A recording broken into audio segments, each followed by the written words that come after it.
Hopefully. There he is. All What's right. going on? First try, we did it. Oh, yeah. I've been prepared. I've been excited. Been hanging out. Forgive my setting and any background noise. We're at a cabin. My whole family's got together. Everybody, like people came in from out of state, and we're all hanging out. And I said, but I have a live stream on Thursday at 1 o'clock. I appreciate you hopping on with us here. I know family time is important. I'm actually off tomorrow enjoying some family time, hopefully at the beach, if the weather holds. So, yeah. Look at this is my background here. Oh, you're like really on the water. Okay, so yeah, we're all envious of Dan. Everybody tell Dan how wonderful it is there. It's you got to enjoy the 2 weeks that it's nice like this in Minnesota. So. Well, we'll talk about Minnesota later because I have a question about guitars and climate and how that relates to where you live. So we'll get to that at the end. But what I was telling everybody on the live stream is kind of how we'll do this and how we normally operate. I tend to have a really casual conversation with the artists that we host here. We get to know them a little bit. We get to talk kind of about their musical background, about their playing styles and techniques, specifically guitar related, obviously, because this is a guitar focused channel. And then we'll save a few minutes, Dan, at the end if people have any specific questions that they want to ask. We'll do kind of a mini Q&A as far as time permits. So what I'm going to be doing is kind of scanning the comments as we go. I'll try to multitask, copy and paste those, and if we have some really good ones at the end, we'll answer those. And like I said, along the way, folks, if you just want to pop a question in there for Dan, go ahead and do that, and we'll try to cap those off. But what we should do first is, number one, do you have a guitar handy? I do. I have my 67 Gibson B25 with me. All right, let's take a look at this before we talk a little bit more about your background, because you and I have previously talked to each other over video for an interview for Performer Magazine. That's separate from this, and I saw this guitar, but we didn't get to talk about it a lot. So this is a real 67. This is a vintage acoustic. Vintage 67. Like yeah, okay. I found it in Nashville at a little guitar shop in Nashville called Fanny's. And what? Fanny's. Okay. Fanny's House of Music. Go see them. They're amazing. They've always have a great selection. But this guitar was sitting on the rack it was a used guitar. It's mostly what they have there, I think. And I had picked up a bunch, and I'd been looking for a smaller bodied guitar for that sound, like maybe a parlor, but not necessarily quite a parlor. But I was looking at the LGs. The old Gibson LGs, because I wanted that little bit honkier sound. I've got a J45, so I have that deep, rich tone, and I wanted something a little bit to add a different texture in the studio. So I went in looking for that. I picked up this one, thinking because it's a smaller body. I was thinking I'm going to get that. Again. Let's see it. But listen to this thing. It's not honky at all. It's like. It's full bodied, it's rich, but it still cuts through the band. So this is one of my favorite guitars to play in the studio. It's one of my favorite guitars to play with live, and it feels good. It's got that, and it's an old soul. So I wasn't gonna buy it. Can I tell you real quick the story from it? About this guitar?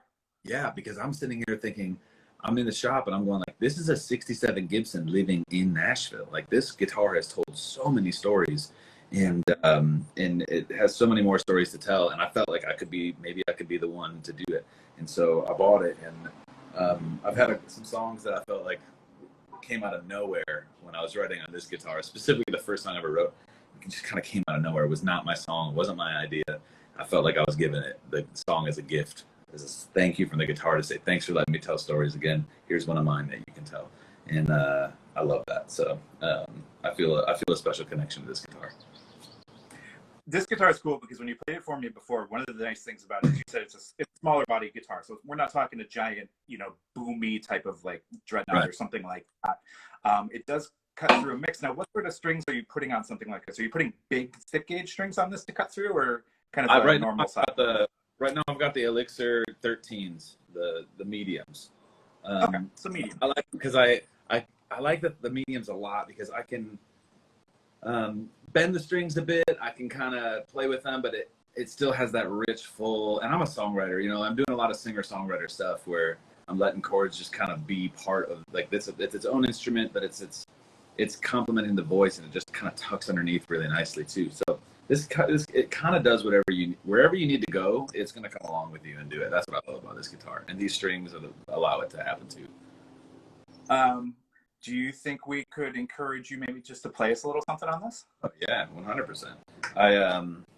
I'll play one of my. I'll try to get my fingers in here. I like this. I like playing this too. I wrote this song down in Nashville on this guitar. It's called Mother of Trees. I wrote it with my friend David Bournet, but I brought him this idea. My son's names are Oak and Alder, so they're a couple of trees. And so I wrote a song where the first verse is about Oak and the second verse is about my wife, or about my youngest, Alder, and then the last verse is about my wife. But I'd been listening to a lot of that, like John Mayer, Dear Marie is kind of what the reference I had for it in my head. So it's kind of has some of those vibes, but on this guitar specifically, I'm able to reach. I got large hands. I'm a big dude, but I can reach all the way around the neck with when I play this. I hold with my thumb on I play this one a lot.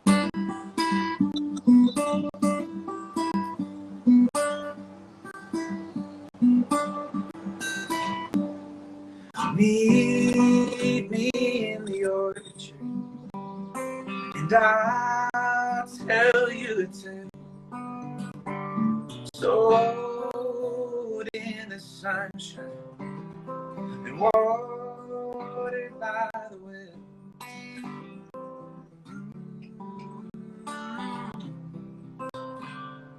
Little backseat driver, following the rules. Your heart's big like your mother, the image of my truth. Mighty oak, oaky tree. Mighty oak, strong as can be.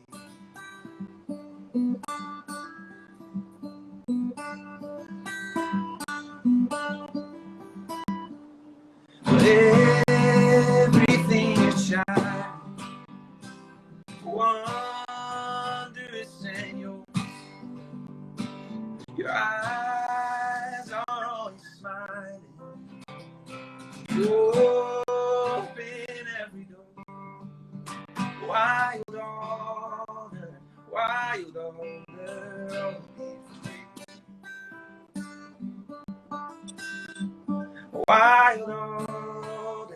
as free as can be.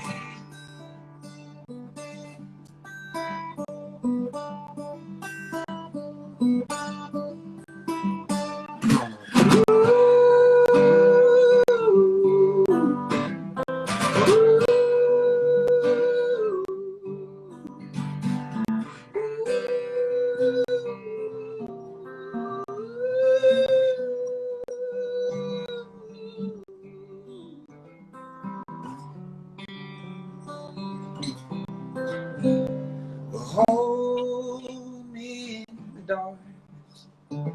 Oh, we can be the light. A harvest in the garden. A white flag in a fight. Oh, my lover, strong and free. Oh, my lover,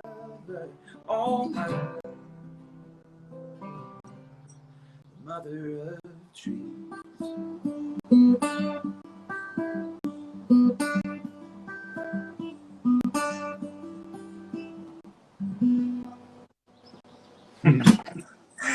Yay! So you probably can't see what I'm seeing, but I can see all the little hearts flying off the screen where people like the song.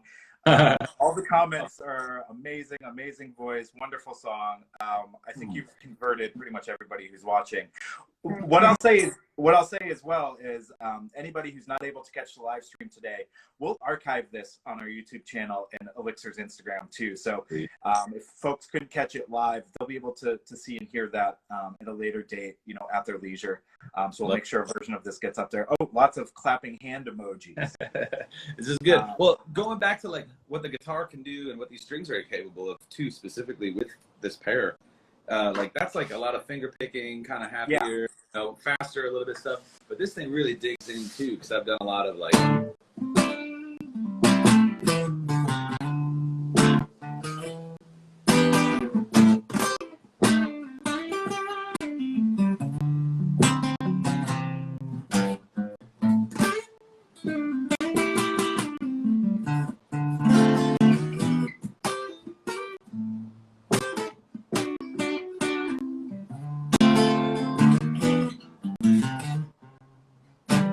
It's just fun. You can dig in with it. You can have let's do the little sweet things, and I don't know. I kind of in one of my sets I do all those things, and there's a lot of dynamics and there's a lot of push and pull, and so I don't know. It's a great tool. Let me ask you this, because you incorporate a lot of sort of electric techniques and phrasing into your acoustic playing. Where did you start out? Because we haven't actually. We're about 15 minutes in. We haven't talked about kind of your background yet. Were you, beginning as an acoustic player or electric or a mix of both, or how did guitar enter the mix for Dan Rowling? It was kind of a mix for both. My brother, who's here, we're doing like a family cabin trip. We shared a bedroom, and he had me by 5 years, and he had an acoustic. He had a Takamine, and great guitar, sounded awesome, but he never let me touch his stuff. And so when he would leave the house, I would sneak upstairs and I would pull it out of the case and kind of start playing it. And I was 15. I started learning chords and kind of basic stuff.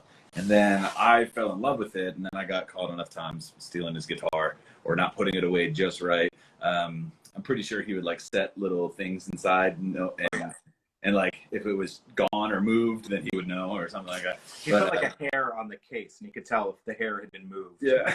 And I grew up in a house that was like very supportive.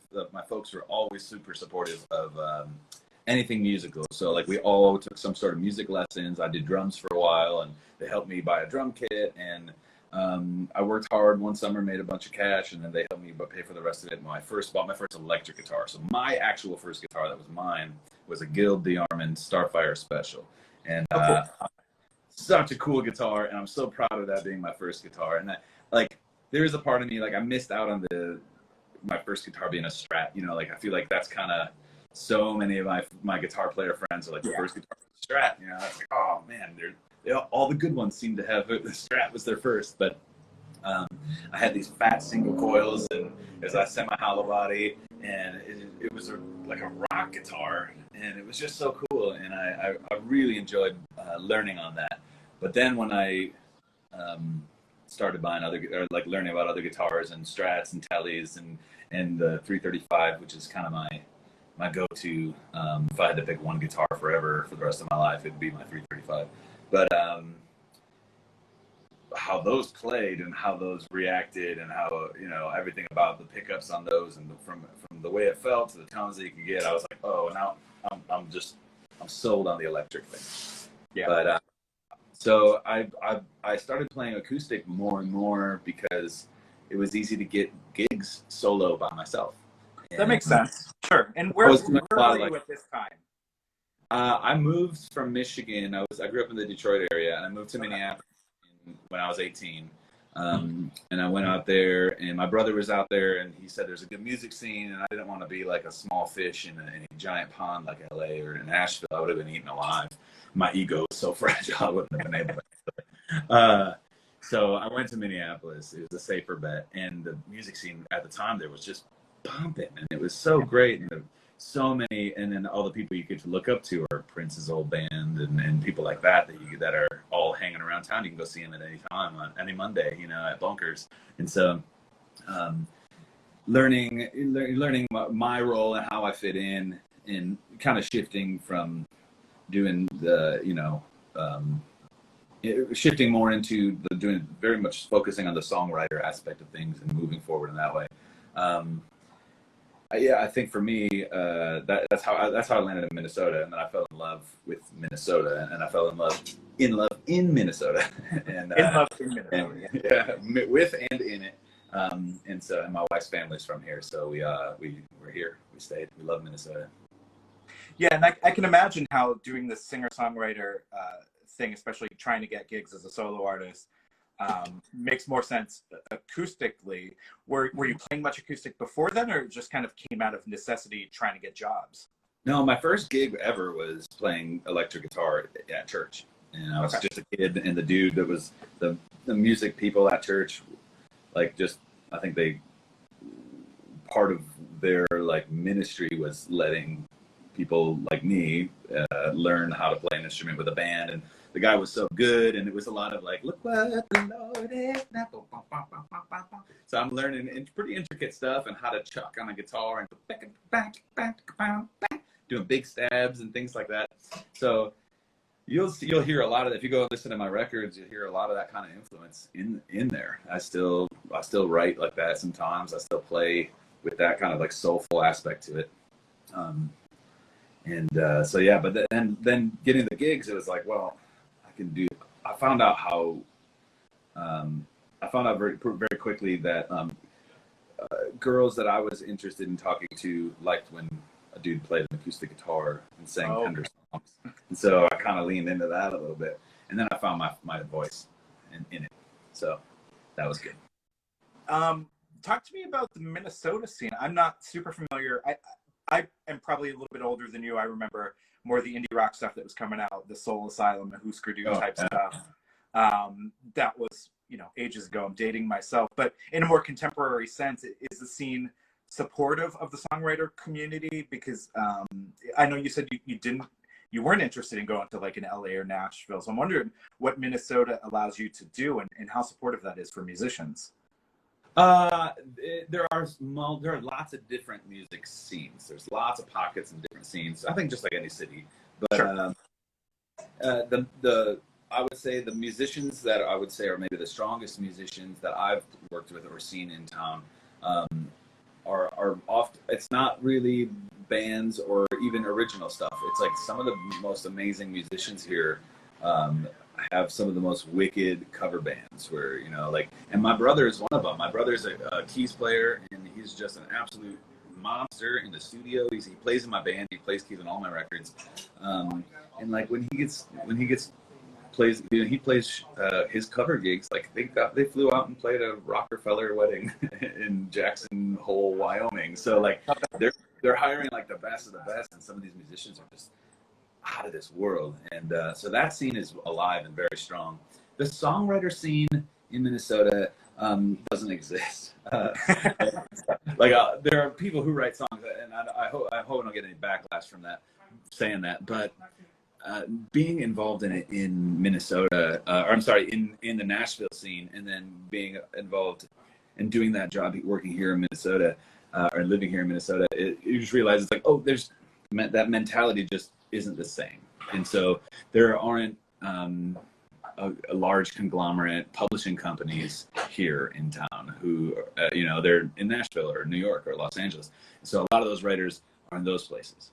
And I had a great conversation with Emerson Hart from Tonic, and we sat down. We ran into each other in Nashville, and we sat down and we were talking. I knew him because I had played a show with him one time in Wisconsin, and I joke around that the only reason we became buddies was because I was the only normal person there, and and it was this wonderful small town. I love the place; it's amazing, and the people are awesome. But we both kind of like we're the only people like us in this place right now, and so we kind of hit it off and we became buddies. We ran into each other in Nashville. I said, "Am I crazy to think I could make it as an artist living in Minnesota?" And he said, "No, I think it's cooler that you're in Minnesota and you're not like an artist coming here, reaching for it, trying to grab it." And he said, "But if you were trying to make it as a songwriter, then you're crazy to think you could do it anywhere else." That makes sense. So the songwriting scene, all the songwriters that I know from Minnesota that are writing songs that are actually getting like number ones or top 10 hits and things like that. They all moved to Nashville. Okay. So this, from a songwriting standpoint, that makes sense. But from a musician, from a performing artist and recording artist standpoint, it seems like you can pretty much do that anywhere. And obviously, you're having no lack of success. In fact, when the world shut down, you started doing these really amazing, intimate sessions. Maybe you can talk through us. Talk to us through some of those, because I noticed a lot of attention shining on you during those quarantine sessions, where people could just see you and a guitar and the musicianship kind of just shining through. It's really amazing when a good musician can just transfer that through the camera lens, one-on-one. What kind of spurred that? Was it just, hey, there's nothing else to do right now in the world, or was there something different for you to kind of work on that project? I think the answer is just multiple things, and the answer yes and yes. I couldn't. I mean, for me, I had my very first full United States tour, headlining tour. I've never done anything like that before. It was 3 weeks of April, 3 weeks of May, 2020. Oh boy! And so, total side note, I cannot wait to watch the documentary that I hope somebody makes, where they talk to all the people with stories way more intense than that about like what they were on the cusp of, or the success they almost had. And there were a lot of records slated, like first time debut records with a lot of pre-buzz, like slated to come out the end of March 2020.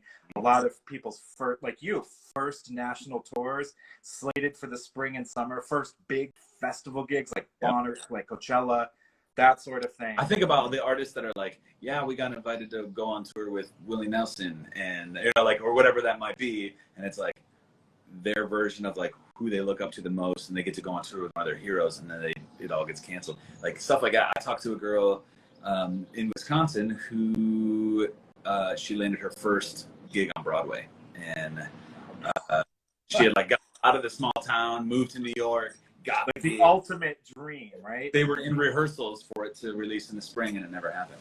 And she went. The next thing she knew, she was back in Wisconsin pouring beers again. And you've got to wonder. There's probably two types of people. Well, there's more than two types of people, but there's the people who that happens to, where they're right on the edge of something, and the world comes crashing down, and they give up. And that's not like a knock against them.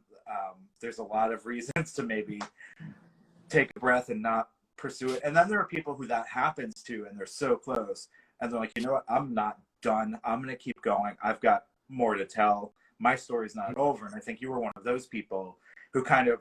I would say I fall in that category. Yeah. And I think for me too. Sorry, I didn't interrupt you. There's that little lag. I think for me too, it's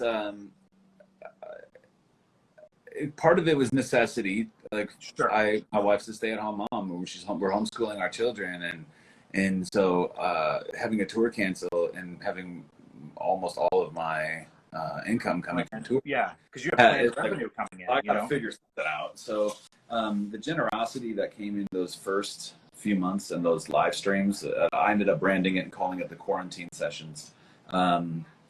Those got us through. I mean, like I remember, I sobbed when I looked at the Venmo after that first one, because I didn't know what to expect, and I sobbed because I felt this weight lift off my chest. Like, okay, this is going to buy us a little bit of time. And I did a few of them, and that amount that came in paid all of our bills for a few months, and it was awesome. So, and that gave me enough time to kind of pivot and figure out, and then do the live backyard house concerts. And I did, we did them for the fall. So between Labor Day and Halloween 2020, I did 31 backyard house concerts. Wow. And, it's a busy schedule. I didn't post about it because I was getting backlash, or like people were like, "You're killing people," and I was like, we're doing it so safe. We never had one person report that they had been exposed or sick or shut up. We got super lucky. Everything was backyards. When it was like, I converted my van into a camper van, and I slept in people's driveways at their house because I didn't want to sleep in a house. It was like we're in the middle of a pandemic. I don't know. Sure. I mean, at that time, especially, was like, but I have to pay my bills, and I also have to play music because that's what my soul needs to do. And it's been months since I played shows in front of real people. And so at that point, like, a part of who I am was stifled, and I had to suppress it, and then to let it out, even for, 25, 30 people in a backyard, or, some of them were bigger, some of them got, all spread out, full big backyards. It was amazing. And we kept the music going, kept the music alive, and we kept my soul on track. Mentally, I felt stable, and I mean, that's the most important thing, Mm-hmm. So I didn't really have the option. I mean, I could have stopped and tried to find a job somewhere, but that's what the other option was. And so, this way, I got to still continue doing what I loved, and then, more importantly, I feel like without it, I'd probably be bitter about the whole pandemic and the whole experience if I had to walk away from everything.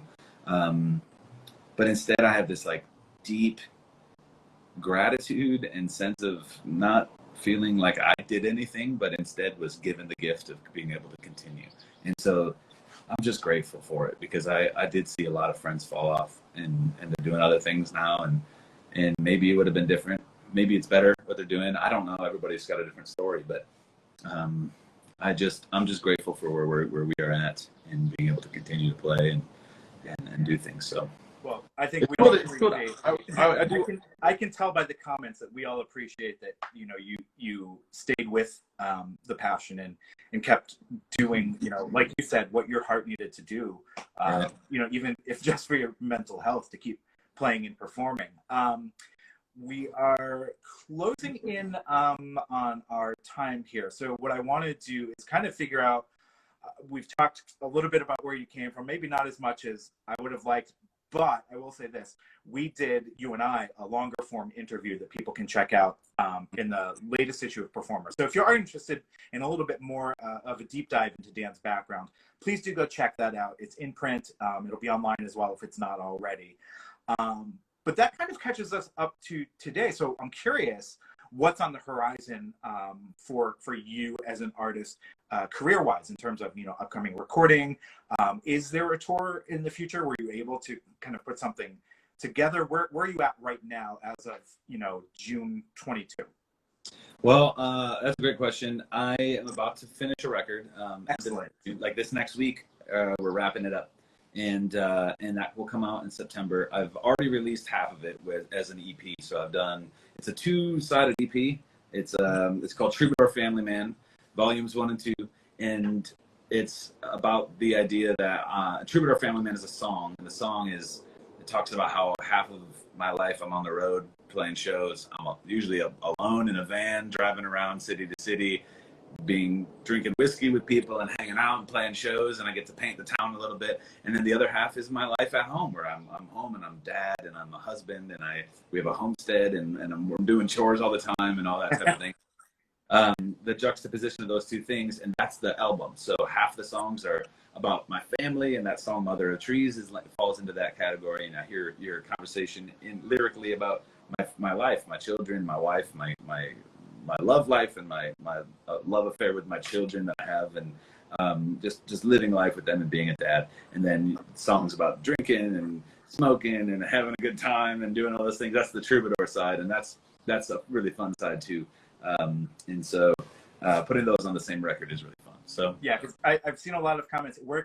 People are calling it the tree song. Where can I get the tree song? Mother of Trees is out. It's out right now. Mother of Trees. It's on Spotify, iTunes, Amazon, all the places. Yeah, so if you do a quick search, Dan Rodriguez Music, you'll find all of the normal social platforms, and Dan's website. You can get hold of all of this stuff. It's in my bio link as well. Perfect. So if you're on Instagram right now, which if you're watching this, you probably are, unless you're catching the archive version, head to Dan's profile afterwards, click on the links in his bio, and you'll be able to actually check out the EP that's out, the songs that are out, get all the latest news for everything that's upcoming. Now, what about performance-wise?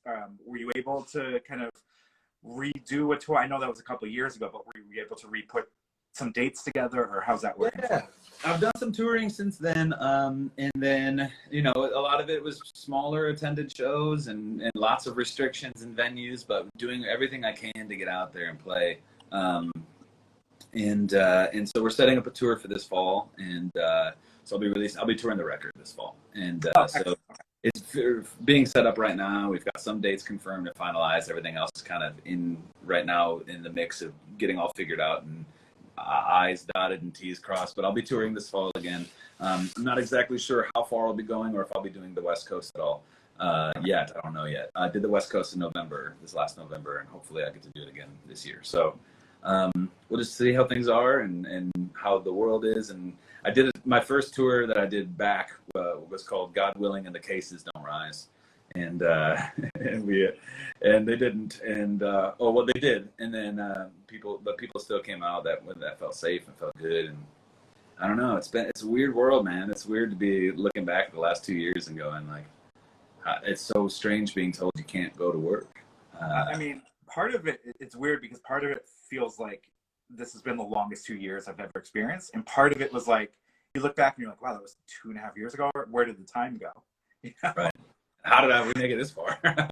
I don't either. But thankfully, you and I and everyone else is watching this is still here and still active in music. I did make a note to myself when we were kind of at the end here.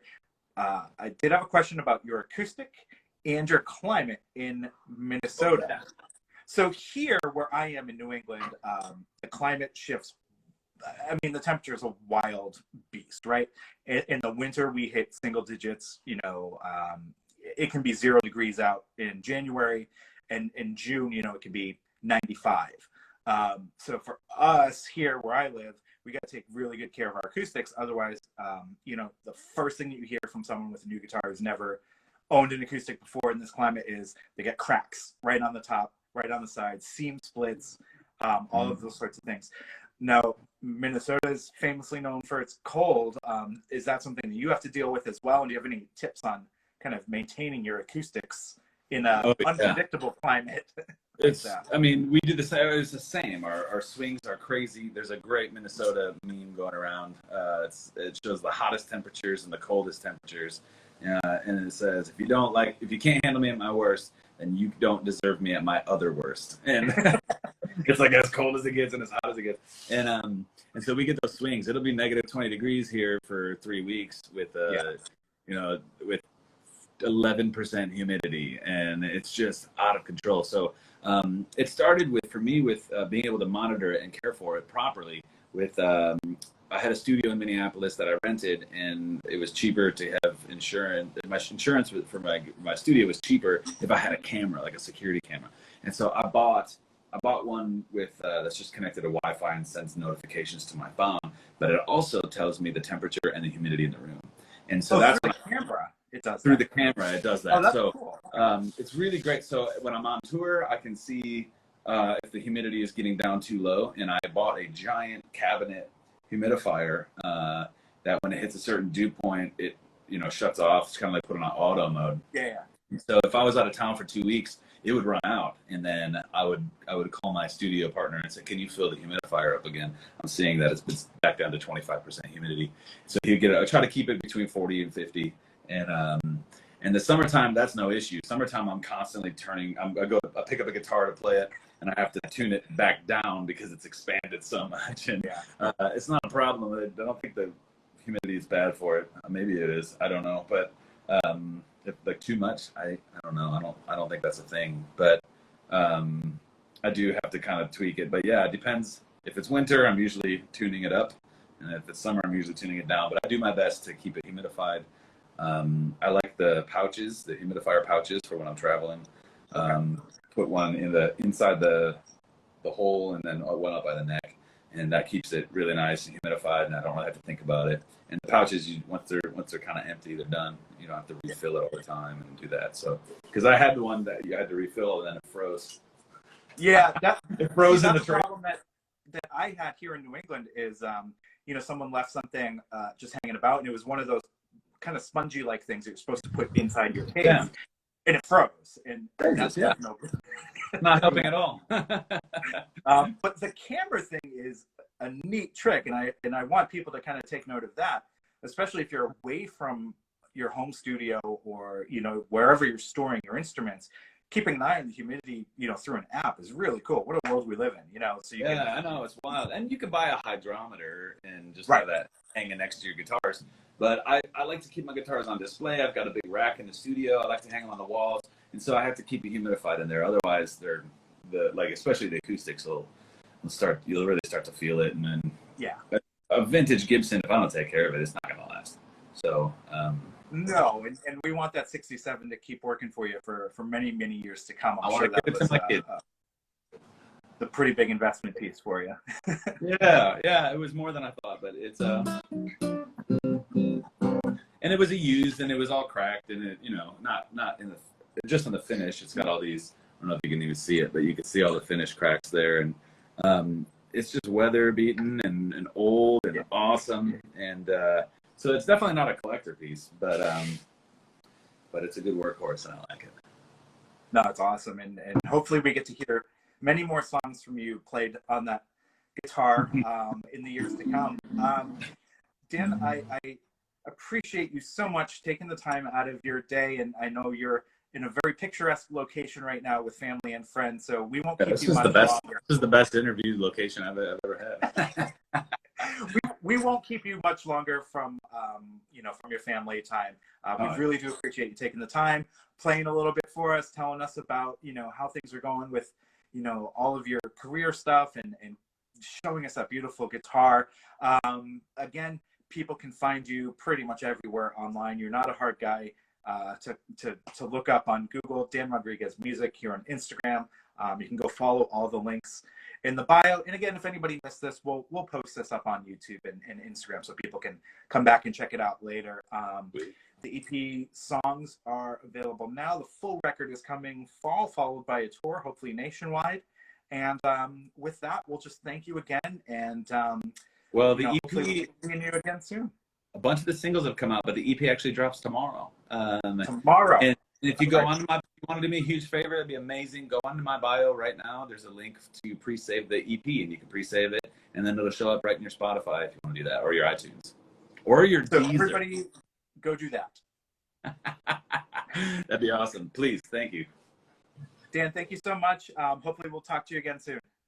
All right, cheers, friend. Good to see you. Good to talk to you, and thank you for your time. Thanks for inviting me to do this. How cool I get to be a part of this. So thank you. All right, and that'll do it. So again, thanks, and we'll catch you next time. All right, cheers.